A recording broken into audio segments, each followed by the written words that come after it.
buli mwaka ensi yonna ekuza olunaku lw'obutonde lwe baatuuma Earth Day. Olunaku luno lugendererwamu kutaatira n'okukuuma obutonde bw'ensi ko n'okusala empenda buti abantu ab'enjawulo bwe bayinza okwenyigira mu nteekateeka eno. Olunaku luno lukuziddwa mu kibuga Masaka ng'emikolo gibadde mu bimuli bya mmeeya. Material teyitamu mazzi, it's waterproof. Florence Namayanja, mmeeya w'ekibuga Masaka, asinzidde ku mukolo guno n'asaba bannamasaka okwongera okukuuma obutonde bw'ensi nga beewala okutema emiti. Era njagala kubasaba mmwe abazze wano mmwe ba champion ab'Amasaka City okulaba ntukuuma obutonde bw'ensi. Namayanja era asabye gavumenti okuwa omwagaanya bannayuganda okufuna amasannyalaze ku bbeeyi esaanidde nga kino kye kijja okumalawo abantu okutema emiti.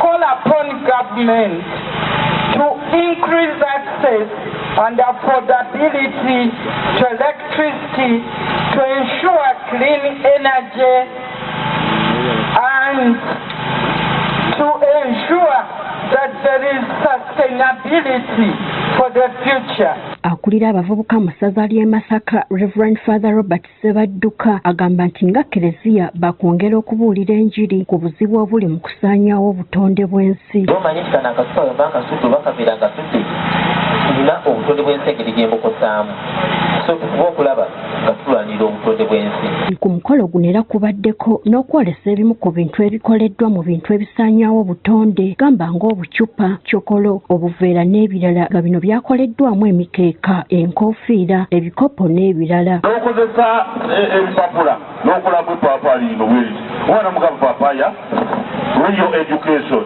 integrating of waste into learning. Obwototopsa obutawaanya omwana n'asoma mapu ya Uganda. Abasajja ffe abasinga okwonoona obutonde bw'ensi kubanga emirimu egitwala emiti ffe abagikola okusookera ddala obusalamala, okwokya amanda, okuba amataffaali. Twandikozesa patents eziri reusable okusinga okukozesa zino ezitali kubanga zino ezitali zitulaga n'otulaga okusinga zino tuba tutukute bulungi.